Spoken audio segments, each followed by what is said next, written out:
સંદ દુહાન સોરઠા એ તો મારા સોરઠ ની સરવાણી અરે તે કોઈ રોયા રાતા પાણીએ જેથી મરતા એ મેઘાણી રોયા રોયા કોઈ રાતા પાણીએ જેથી મરતા મેઘાણી તારી કવિતા તણા મેઘાણી જેને પીધે હોય આવા પાણીડા પછી લાખો ઓલા મીઠા સરોવરિયા તારા ગયા પછી કાયમ આયા મોડા લાગે મેઘાણી લાખો લાખો મીઠા સરોવરિયા અમને કાયમ મોડા લાગે મેઘાણી કે આ છેલ્લો કટોરો ઝેરનો બીજ જો બાપુ સાગર પીનારા અંજલિ નવ ઢોળ જો બાપુ પરિજનને નાયામાં ફોડંતા ફોડંતા મેં તો પીધો કસુંબીનો રંગ રંગ પીધો કસુંબીનો રંગ. નમસ્કાર દર્શક મિત્રો, આજે હું તમને એક એવા યુવાનની છે વાત કરવાનો છું અને આજ એક એ યુવાન એવા વિષય ઉપર વાત કરવાનો છે કે જેમની અંદર સમગ્ર લોક સાહિત્યકારો પણ એ વ્યક્તિને આજે પણ ભૂલ્યા નથી. કોઈને લોક સાહિત્ય વિશે વાત કરવી હોય તો એ મેઘાણીને કથાઓ છે, મેઘાણીની બારવટિયાઓની કથાઓ છે, સૌરાષ્ટ્રની રસદાર છે, એ કથાનો આશરો તેમને લેવો પડતો હોય છે. કહેવાય છે કે ઘટમાં ઘોડા થનગને આતમ વિજે પાંખ અણદી ઠેલી ભોમ પર જેનું યૌવન ન માંડે આંખ. તો આજે હું એવા યુવાનની વાત કરવા જઈ રહ્યો છું કે જે ગામડાની અંદર એવા યુવાનો છે કે જેમને કંઠ ખૂબ સુંદર હોય છે, જેમને જીભેમાં સરસ્વતી બિરાજમાન હોય છે, જેમને સ્ટેજ નથી મળતું પણ ગામડાઓની અંદર છે એવા દુહાઓ છે લલકારતા હોય છે. તો એવા વ્યક્તિની છે એ હું તમને મુલાકાત કરાવું છું. નમસ્કાર. નમસ્કાર. વિરાટ સમાચાર અને તળાજા પાવરમાં આપનું સ્વાગત છે. તમારું નામ શું છે ત્યારથી શરૂઆત કરી અને આપણે છે આજે મેઘાણીના જીવન વિશે અને મેઘાણીના લોકકથાઓ વિશે આપણે છે પરિચય મેળવવાનો છે. દર્શક મિત્રો પણ સાંભળી રહ્યા છે, તો તમારા પરિચયથી આપણે સૌથી પહેલા શરૂઆત કરશું. નમસ્કાર દર્શક મિત્રો, મારું નામ ડાભી ગંભીરભાઈ ઓગળભાઈ, ગામ દકાના, તાલુકો તળાજા, જિલ્લો ભાવનગર. મારો વ્યવસાય ખેતી છે. ખેતીની સાથે સાથે જુદા જુદા મજૂરી કામ કરીએ છીએ. સરસ. ગંભીરભાઈ ખૂબ સુંદર મજાનો તેમનો છે પરિચય આપણને છે કરાયો છે કે પોતે ખેતી સાથે સંકળાઈને પણ છે એટલા સાહિત્યના રસિક આપણને છે જોવા મળે છે. તો ગંભીરભાઈ, તમારા રીલની અંદર, તમારા યુટ્યુબની અંદર છે ઘણીવાર અમે છે જોતા હોઈએ કે જાજે ભાગે મેઘાણીના દુહાઓ છે, દુલાભાયા કાગની કથાઓ છે, સૌરાષ્ટ્રની રસદાર છે. તો આ બધી કથાઓ એ તમે પોતાના યુટ્યુબ ઉપર મૂકતા હોય છે, તો સૌપ્રથમ મેઘાણીનો પરિચય તમે છે કરાવશો. ચોક્કસ.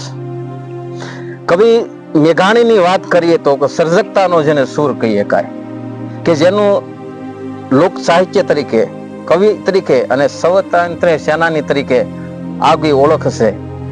અને કવિ મેઘાણીનું સાહિત્યની દુનિયામાં એમ કહેવાય કે નામ જ્યાં સુવર્ણ અક્ષરોમાં લખાયેલું છે.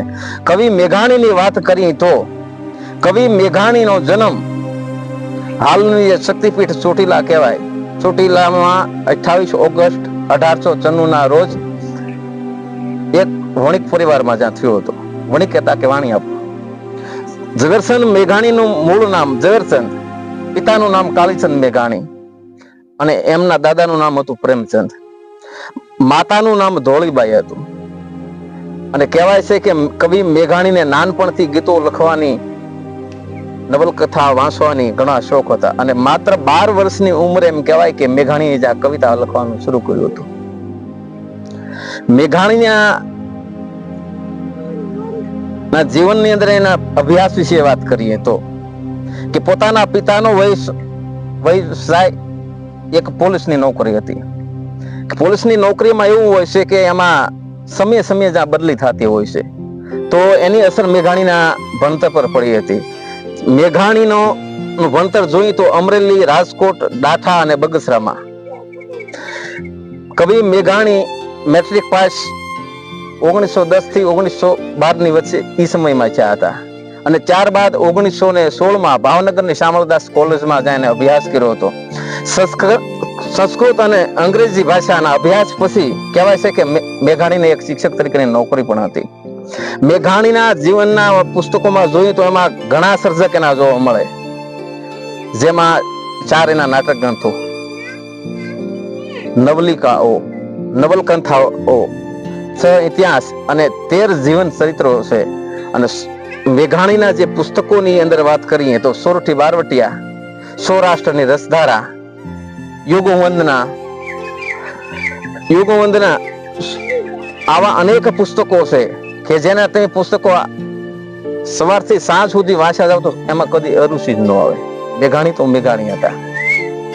એટલે ખૂબ સુંદર મજાની છે મેઘાણીના જીવન વિશે આપણને છે વાત કરી કે મેઘાણીના પિતાજી છે એક પોલીસ અમલદાર હતા અને જેમને કારણે છે તેમની બદલી થતી રહેતી અને એમને કારણે છે એમને પહાડી વિસ્તારોની અંદર છે બદલી થવાને કારણે મેઘાણીને એક પહાડનું બાળક તરીકે પણ છે આપણે સૌ એમને ઓળખીએ છીએ. તો મેઘાણીએ ખૂબ સુંદર મજાની રચનાઓ છે એ આપણને છે કરી છે. તો મેઘાણી સાથે સાથે ગંભીરભાઈ આપણી સાથે છે એ લોક ભવાઈ સાથે પણ સંકળાયેલા આપણને છે જોવા મળે છે.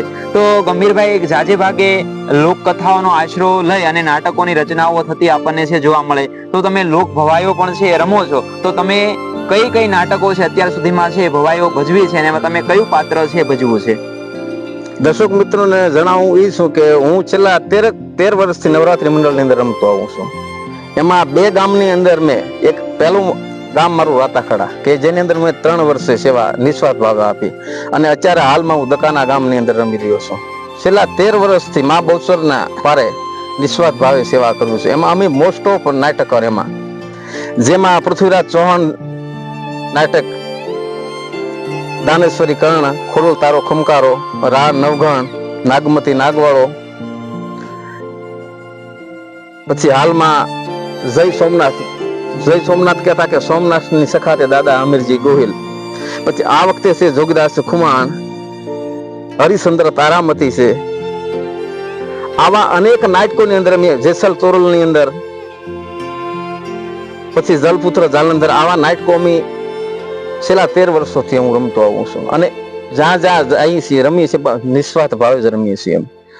ખૂબ સુંદર મજાની છે એ ભાઈ આપણને વાત કરી કે ભવાઈઓ ભજવે છે, નાટકો એ છે એ ભજવે છે, પણ એમાં કયું તમારા જીવનની અંદર એવું શ્રેષ્ઠ નાટક લાગ્યું છે કે તમને એ ભવાઈ ભજવવામાં સૌથી એ મજા આવી છે નાટક ભજવવામાં? આમ તો બધા નાટકની અંદર ભાગ ભજવવામાં મજા જ આવે, કારણ કે સાથીદારો એવો સામા પાત્ર એવા હોય તો એટલે રમવાની મજા આવે. પણ એમાં ખાસ કરીને વાત કરીએ તો જયારે કવિચંદ બારોટનું પાત્ર મારું પહેલું હોય પૃથ્વીરાજ ચૌહાણમાં, ત્યારબાદ ખોડલ તારો ખમકારોમાં મામડિયા ચારણના જે દુહા ને સંત ગાવા, આવા જે પાત્ર છે એનાથી વધારે મને પ્રેરણા મળી છે.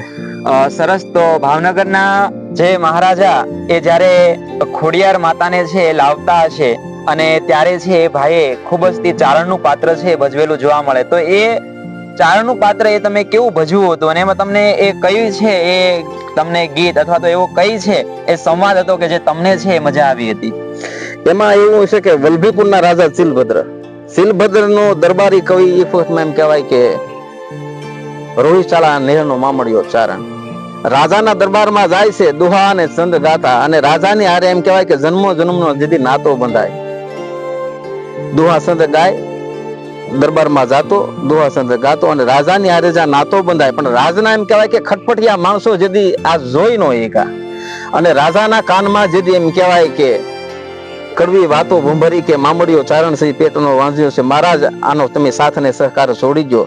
અને શાસ્ત્રોમાં એવું લખ્યું છે કે સવારમાં કે વાંઝિયાના મોં જોવાથી પિતૃ પણ નરકમાં જાય છે, માટે મામડિયા ચારણનો તમે સાથ છોડી ગયો. એટલે વલ્લભીપુરનો રાજા અને ચારણ ના અહીંથી બેને તડો પડતા કે દુશ્મની થાય. એટલે સવારનો સૂરજ ઉગે ને મામડિયો ચારણ જેથી રાજ દરબારમાં આવે એટલે રાજા પૂછે છે કે ચારણ તમારા સંતાન કેટલા? એટલે મામડિયો ચારણ એમ થઈ થવાની વાત કરે કે મહારાજ કે ધરતી જેકી જનેતા હોય અને આ બજે કો બાપ હોય તો તમારા સંતાનનું શું કામ છે? તારે રાજા શીલભદ્ર કે નહીં ચારણ કે ઈ કે તારે મામડીએ ચારણે કીધું કે હું પેટનો વાંજ્યો છું. એટલે રાજા શીલભદ્ર જેદી એમ કહેવાય કે અભિમાનમાં જેદી મામડિયા ચારણને જાકરો આપે છે અને નાથી ચારણ રોતા આહુડે વયા જાય છે. પછી નેહડા આવીને પોતાની સતી દેવલને વાત કરે કે રાજાની હારે મારે આમ શું છે, માટે કે હવે શરણ કમળ પૂજા લઈને કે ભોળાનાથના શરણમાં જાય, ત્યાંથી પાતાળમાં જાય અને પાતાળના ધણી શેષનાગની થકી ચારણના નેહડે આવલ જોગલ તોગલ બીજબાઈ હોલબાઈ સાસબાઈ અને હાથમી ખોડલને ભાઈ મેરખ્યા આવી જગદંબાઉ જ્યાં ચારણના નેહડે જન્મે છે. અને ત્યારબાદ ભાવેણાના રાજાને વસને પછી ખોડલ બંધાય છે. અને જ્યારે વલ્લભીપુરના રાજા અને ભાવેણાના રાજાની એ વખતની અંદર ખંડણી ઉઘરાવવામાં આવતી, ત્યારે ભાવેણાનો રાજા એમ કહે છે કે વલ્લભીપુરના મહારાજને કયો કે અમારી ખંડણી આપી દે. કે ત્યારે વલ્લભીપુરના રાજા શીલભદ્ર એમ કહે છે ખંડણી નહીં દેવામાં આવે. કે ત્યારે બંને વચ્ચે જયારે યુદ્ધ થાય ને ત્યારે જયારે માં ભગવતી ખોડિયાર જ્યાં આડા પડે છે ને એમ કે બસ કરો ભાવેણાના ભૂપ કે તમારી લડાઈ ને તમારી ખંડણી કે હું તમારા દરબારમાં પહોંચી જશે. ચારે વલ્લભીપુરના રાજાને ખબર પડી કે મામડિયા ચારણ ને ઘેર તો મારા એક મેણલાને ખાતર હાથ જોગમાં આવું જન્મી છે. પછી તો એને અફસોસ થઈ જાય, પણ ઓલા કેમ બીત ગઈ સોબાત ગઈ.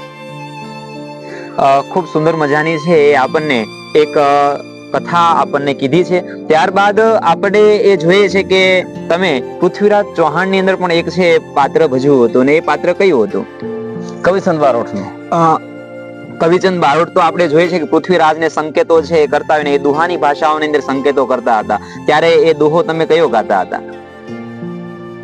સદાય ભવાની સહાય કરજો, સન્મુખ વસજો ગણેશા, પંચદેવ મળી રક્ષા કરજો, ગુરુ બ્રહ્મા વિષ્ણુ મહેશ જો.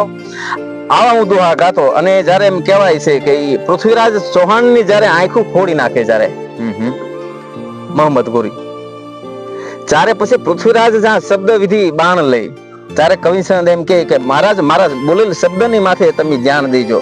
હું શબ્દનો જે મારું એ શબ્દની માથે તમારે કે બાણ લેવાનું છે. એ સોહી બાણ લીયો થોરા મને મારિયો લંકાપતિ ભૂપજો, એ સોહી બાણ લીયો ગાંધી વજરજૂન ને જા કરણ શીશ કાપ્યો, એ સોહી બાણ લીયો પૃથ્વીરાજ સાલો જાય ના મોહમ્મદ ગોરીસા, એ સોહી બાણ લીયો પૃથ્વીરાજ ચાલો જાય ના મોહમ્મદ ગોરીસો. ચારે ચંદની માલિકા જા ચંદ બિરદા એમ કહેતા કે મહારાજ તમારા અને ગોરીસાની વચ્ચે અંતર કેટલું છે? ઈ શબ્દમાં જ્યાં કવિચંદ પૃથ્વીરાજ ને કહેતો 12-12 ગંજ ખંગોલ યષ્ટ પરમાણી, ઈતે પર સુલતાન ચડિયો મત ચૂકે સોહાન નિશાન.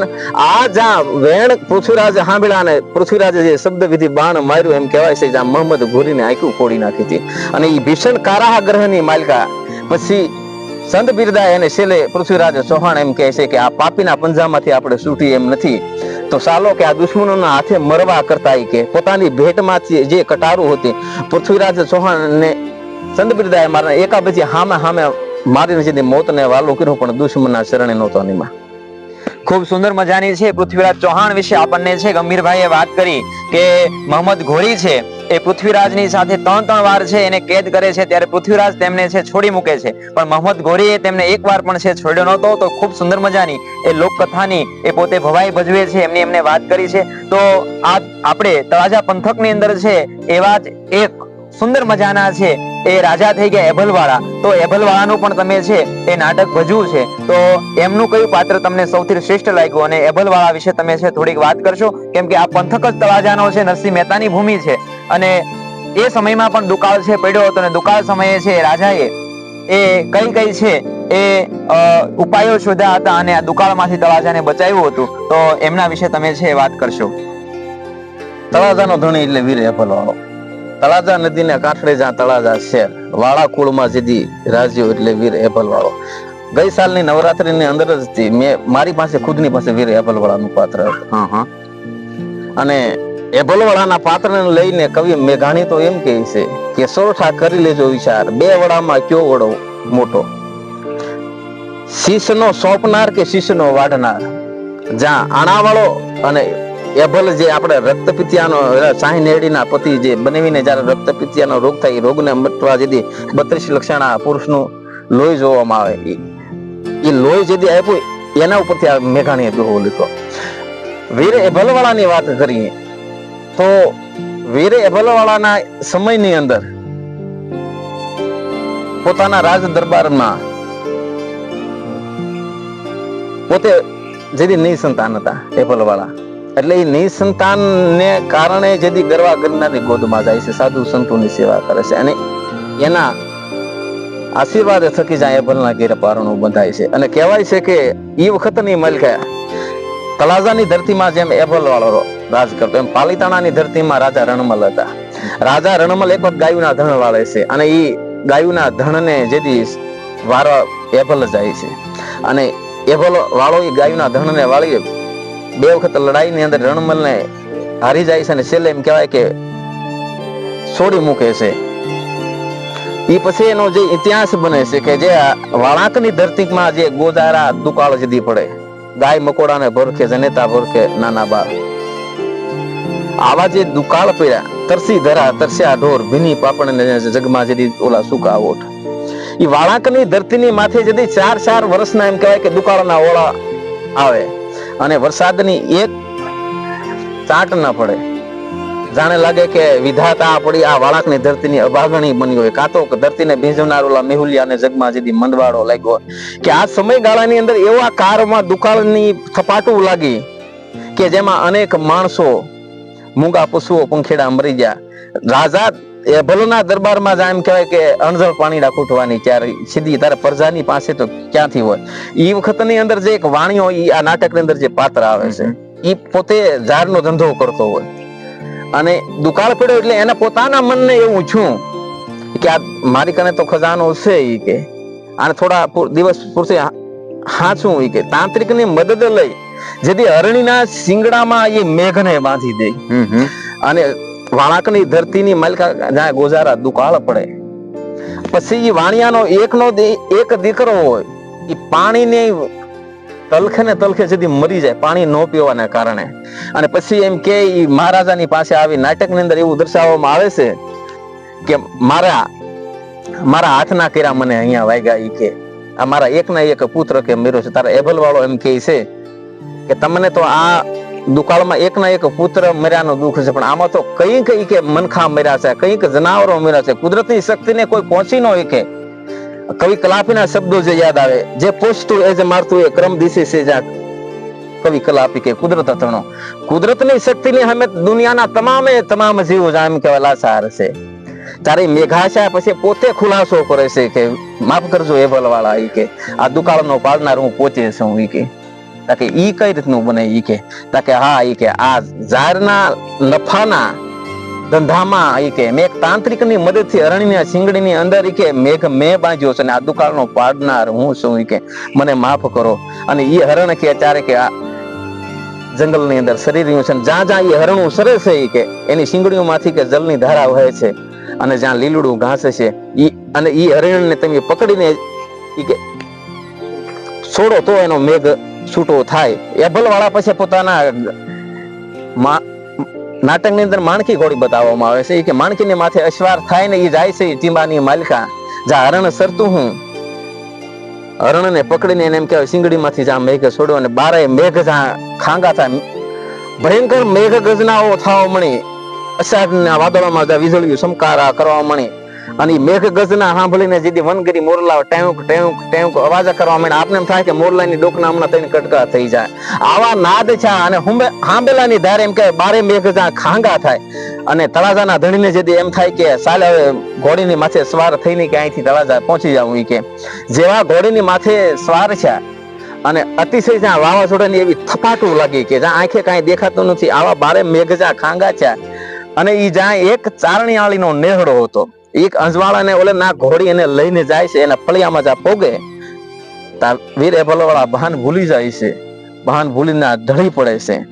એટલે ઢળી પડે એટલે એમાં ઘોડીના હણહણપણાનો જે અવાજ આવ્યો ને તો ચારણીયાળી સીધી બહાર આવ્યા એટલે એ વખતની અંદર આ દુકાળની થપાટમાં જે માલધારીઓ હતા એ પોતાના માલ ઢોરના ખાંડા લઈને વૈયા ગયેલા હતા દૂર.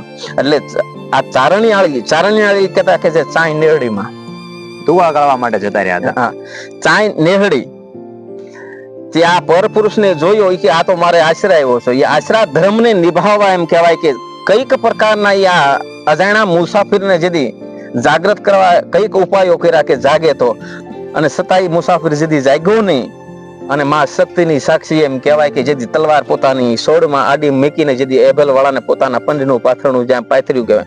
અને જ્યારે એભલ વાળો ભાનમાં આવે કે અરે રે હું ક્યાં છું કે આવી જેવી જેથી એની આવી અવસ્થા થઈ, ત્યારે એમ કીધું તારે સાંઈ નેહડી કીધું કે ભાઈ તું મારા ઘેરે છો કે. પછી બે વાતો એવું લાગે છે ને એકબીજીને જાય એમ કે તો તમે કોણ છો? ત્યારે કે હું તળાજાનો ધણી પોતે એભલ વાળો છું કે. સાંઈ નેહડી કે અરે ભાઈ તમે પોતે? કે હા. પછી ભાઈ કીધું ભાઈ બેન ના સંબંધ બધાય. અને પછી તળાજાનો ધણી એમ કે તો કે મારા બનેવી ક્યાં? કે ઈ તો કે દુકાળા ગાળવા ગયા છે ઈ કે. પછી નાથી બેન ભારું એને પોતાને નેહડે જમે છે. જમીન જ્યાં વિદાય લઈ કે બેન બા હવે હું જાઉં છું. અને વીર એભલ વાળો પોતાની ધર્મની હુરનારની સાક્ષી છે, એમ કહેવાય કે ધર્મની બેન ગણે છે. અને જાતા જાતા એમ કહે છે કે બેન ઈ કે મારો બનેવી જયારે માલ ઢોરના ખાંડા લઈને આવે ને ત્યારે એક વખત મારા દરબારની અંદર આવજે તું કે. અને જયારે જરૂર પડે ને તારે કે એભલ વાળાનું તું માથું પણ માગી લઈએ, આ એભલ વાળો તને આપવા તૈયાર છે ઈ કે. આવો કોલદીન નાથી નીકળી જાય. અને આ ચારણના નેહડાની અંદર જયારે આ ઘટના ઘટીને ત્યારે બીજી ચારણિયાળીઓ જે આડોશ પડોશના એમ કહેવાય ને કે જે માણસોએ આ ઘટના જોઈ, પર પુરુષને જોયો એટલે આ ચારણિયાળીના ચરિત્રની માથે જેથી શંકાઓ કરી. અને જેથી ચારણ વરસાદ થવાના કારણે જેથી ગાયો ભેંસોના જેથી ખાંડા લઈને આવ્યો ને તેથી આ પાદરમાં આ વ્યક્તિઓ બે ત્રણ ઉભા રહ્યા અને કીધું કે ચારણ કે તારા ઘેરે તો આવી ઘટના ગણી. અને પછી ચારણિયાળીને જ્યાં મારે છે અને જેની વાંસળી દીધેલી હતી વાંસળી ના જેથી એમ કહેવાય કે ભાંગી જાય છે, પગની હેઠે ભાંગી ગઈ છે. ચારણે કીધું કે ચારણિયાળી લાવો મારી વાંસળી કે. મારી વાંસળી ક્યાં છે ઈ કે. ત્યારે આ એભલ વાળાને જયારે જે ઘટના બની નહીં ત્યારે વાંસળી ભાંગી ગઈ. ચારણિયાળી કીધું કે વાંસળી તો મારાથી ભાંગી ગઈ છે. પછી ક્રોધમાં આવીને જેથી ચારણ એમ કહેવાય ચારણિયાળીને નો કહેવાના મેણા ટોણા મારે છે, મારે છે ને એમ કે તું આવી છો ઈ કે, શંખણી છો તું આવી છો. પછી એની ચારિત્ર્યની માથે શંકા કરે. અને ત્યારે ઈ ચારણિયાળી એમ કે ભગવતીને પ્રાર્થના કરીને કે માં આમાં મારો કોઈ ગુનો નથી કે. અને જો હું એ મારું સારથી આવું હોય તો એ કે મને રક્તપિત્તનો કોઢ થાય નકર કેનારને થયા. આવી કથાઓ જાય. થોડા સમય પછી એમ કહેવાય કે જે ચારણના ઘરવાળા હતા એમને આ રક્તપિત્તનો રોગ થાય. એવી પીડાઓ થવા મળી કે જયારે રહી નો એકા. ત્યારે છેલ્લે એમ કહેવાય કે આ સાંઈ નેહડીમાં છે એક ગાંહડી વાળીને પોતાના પતિને લઈને જેથી તળાજાના એભલના દરબારમાં આવે છે. અને જયારે આણાવાળાના લગ્ન થતા હોય છે કુંવર આણાવાળાના, એ મંગલ ઘડીએ આવે છે. ત્યારે આવીને એમ કહે છે કે જઈને કહો મારા ભાઈને કે સાંઈ મળવા માંગે છે. સાંઈ શબ્દ જ્યાં માણસોએ રાજાને કીધો ને કે રાજા ક્રોધમાં આવી ગયા. એમ કીધું સાંઈ નહીં સાંઈ નેહડીમાં કયો ઈ કે મારા જીવતરની દેનાર ઈ છે ઈ કે. પછી જ્યાં આવે છે ને પછી રાજાની નજર જાય ઈ ઓલા ગાંહડીની માથે પડી, પોટલાની માથે જ્યાં પડી કે બેન આમાં શું છે? તાકે તારો બનાવી છે ઈ કે. તાકે શું છું? તાકે તમે જયારે મારા ઘરે આવ્યા ત્યારે એ ચારણે મારા ચરિત્રની માથે ઈ કે જ્યાં શંકાઓ કરી અને મને ક્રોધમાં એને શ્રાપ દેવાઈ ગયા છે. આ મારા શ્રાપનું પરિણામ છે ઈ કે. એને રક્તપિત્તનો રોગ છો છે. ત્યારે એભલ કે અરે બેન ઈ કે રોગ છા હોય એના કોઈ ઉપાય તો હોય ને ઈ કે. તારે સાંઈ નેહડીમાં એમ કે છે કે આવીરા એક જ ઉપાય છે ઈ કે. કોઈ 32 લક્ષણા પુરુષના લોહીના છાંટણાની માથે છાંટે તો બચે ઈ કે. ત્યારે એભલ વાળો એમ કે છે બેન મુજાતે નહીં કે આ મારું જે જીવતર છે ને તારું જ દીધેલું છે ઈ કે. અને આજ આ મારું જીવતર છે મારી બેનના સૌભાગ્ય માટે કામ નો આવે તો ક્યાં ભાવે કામ આવે. એટલે ચિંતા ન કરી કે હું છું ઈ કે. ત્યારે આ વાત ઈ એભલ વાળાના કુંવર સુધી સાંભળી જાય ઈ કે બાપુજી ઈ કે રહેવા ગયો ઈ કે. આ લાવો મને લેવા ગયો ઈ કે. પછી એભલ વાળા પોતાના દીકરાના 32 લક્ષણા પુરુષના લોહીના ચાટણા એ ચારણ ગઢવીની માથે જ્યાં નાખે છે અને જ્યાંથી જાય એનો રોગ નાબૂદ થાય. આવી વીર એભલ વાળાની અંદર નાટકની અંદર આવું એનું વર્ણન જોવા મળે છે. ખૂબ સુંદર મજાના તળાજાના ધણી વીર એભલ વાળાની છે ગંભીરભાઈ આપણને છે વાત કરી છે. તો મેઘાણી છે એ એક એવા શાયર છે કે જેમણે પાયાઓને પણ બોલતા કર્યા છે. મેઘાણી એક એવા શાયરો છે કે જેમણે આઝાદીના જંગ વખતે લોકોમાં ક્રાંતિ ફેલાય એટલા માટે કેટલાક કાવ્યો પણ લખ્યા હતા અને અંગ્રેજોને રાતોરાત તેમના કાવ્યને છે જપ્ત કરવા પડ્યા હતા. એવા સિંધુડો કાવ્ય સંગ્રહ લખ્યો હતો.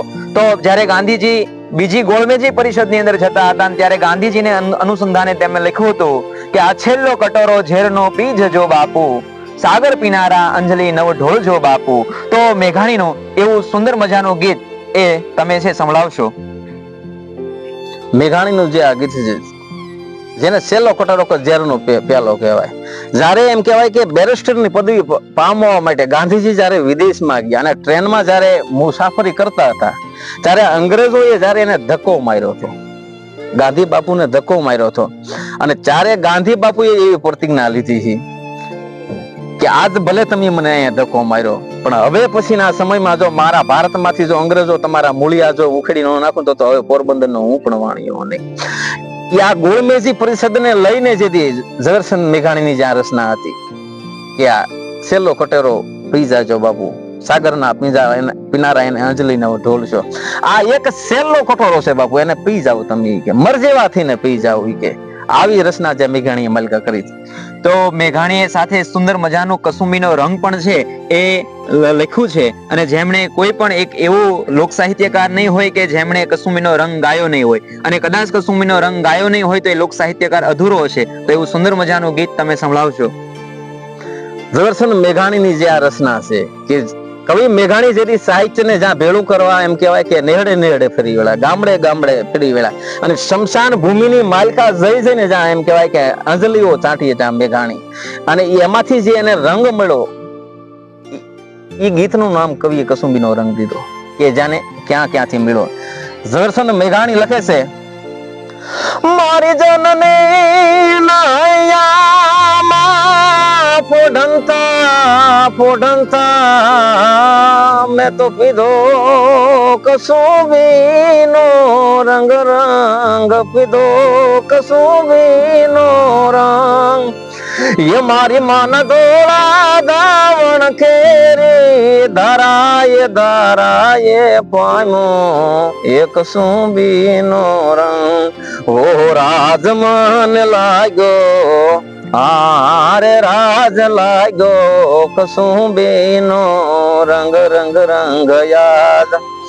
मारी बेनी ના કંઠે ની તરતા લરડામાં ઘોડો કસુંબીનો રંગ. હોયા મેં ઘોડો કસુંબીનો રંગ.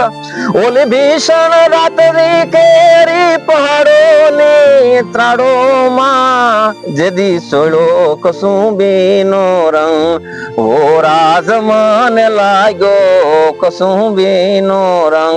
આ ગીતની અંદર મેઘાણી એમ દુનિયાને એમ કહે છે કે દોરંગા દેખી નવ ડરજો, તમે તો ભલામણા કે આભને ટેકો દેવા આવ્યો છો. એક વખત જગતમાં મરજીવા થઈને આ કસુંબીના રંગને પી જાયજો. આમ દોરંગા દેખી નવ ડરજો, ટેકીલા તમે લેજો કસુંબીનો રંગ, તમે લેજો કસુંબીનો રંગ. એ વાલા ભગતો ના તંબુર થી ટપકેલો મસ્તી ભરા અમે સાખો કસુંબીનો રંગ, અમે સાખો કસુંબીનો રંગ. મારી વાલી દિલદારાની પગની પાની માંથી અમે સુનો કસુંબીનો રંગ. ઓ રાજ મને લાગ્યો કસુંબીનો રંગ. આ મેઘાણીની રચના. ખૂબ સુંદર મજાની રચના ગંભીરભાઈએ છે આપણને સંભળાવી છે કે એક બાજુ આકાશની અંદર છે વાદળીઓ પણ છે ચડી છે, અને કહેવાય છે કે આકાશની અંદર છે ગાયોની ખરી જેવી વાદળી એ ચડી હોય, ને એક બાજુ વાતાવરણ પણ છે એ સુંદર મજાનું છે. એ પ્રકૃતિની ગોદમાં આપણે બેઠા છીએ ત્યારે વાદળને વરસતો હોય. તો મેઘાણીની આપણે છે એક સુંદર મજાની રચના જ્યારે વરસાદ વરસતો હોય, અંબર ગાજતા હોય, તો એવી આપણે તમારી પાસેથી સાંભળશું. મેઘાણીની આ જે રચના છે એમ કહેવાય કે ચૈત્ર વૈશાખના બળબળતા બપોર વયા જાય, આકાશની અંદર જ્યાં મેઘલઈ મંડાય, આભે આકાશે મેઘ ઘુઘુંબિયો, મેઘે માંડ્યા જા મંડા. એમ કહેવાય કે મેઘ ગજનાઓ થાય અને આવા દ્રશ્ય જ્યાં કવિની નજરે છેડા અને જ્યાં કવિ મેઘાણી લખે છે, અષાઢી સાંજના અમર ગાજે, અષાઢી સાંજના અમર ગાજે, અમર ગાજે ને મેઘા ડમર ગાજે, અમર ગાજે મેઘા ડમર ગાજે, અષાઢી સાંજના અમર ગાજે, માથેલા મોરલા નટોકા બોલે, માથેલા મોરલા નટોકા બોલે, ટહુકા બોલે ને ધીરી ઢેલડ નાચે, આડી હાંજના અમર ગાજે ભાઈ, આડી હાંજના અમર ગાજે. ખૂબ સુંદર મજાનો એવો કંઠ એવા ગંભીરભાઈનો કે જેમણે જીભેમાં સરસ્વતી માં પોતે બિરાજમાન હોય પીરભાઈ પાસેથી સાંભળવા મળે છે. આવનારી બીજી રચનાઓ પણ મેઘાણીની રામવાળા વિશે, જોગીદાસ ખુમાણ વિશે આપણે સાંભળવી છે. તો આવતા જ રવિવારે એ આવી બીજી રચનાઓ આપણે સૌ સાંભળશું. ત્યાં સુધી દર્શક મિત્રો આપણે સૌ રાહ જોજો. ખાસ બીજું એક અગત્યનું કહેવાનું છે કે આવા ગામડે ગામડે કેટલાયથી છે એ સુંદર મજાના એ કંઠ ધરાવનારા એ લોકો હોય છે, પણ એમને સુંદર મજાનું તેજ નથી મળતું, એને કારણે પોતે આગળ નથી આવી શકતા. પણ જો ગામડે ગામડે કોઈ આવા સુંદર મજાનું ગાઈ શકતા હોય તો આ વ્યક્તિઓને અમે અવાજ લોકો સુધી પહોંચાડશું. તો અમારા આ વોટ્સઅપ નંબર ઉપર છે પોતાનું સુંદર મજાનું ગીત અને પોતાનો સંપર્ક છે લખજો. ચોક્કસ અમે તમારી મુલાકાત કરશું. આભાર ગંભીરભાઈ કે તમને અમને સુંદર મજાની છે એ આજે મેઘાણીના જે લોકકથાઓ ઉપર, મેઘાણીના સૌરાષ્ટ્રની ધારા ઉપર અને મેઘાણીના ગીતો અમને છે સંભળાવ્યા છે.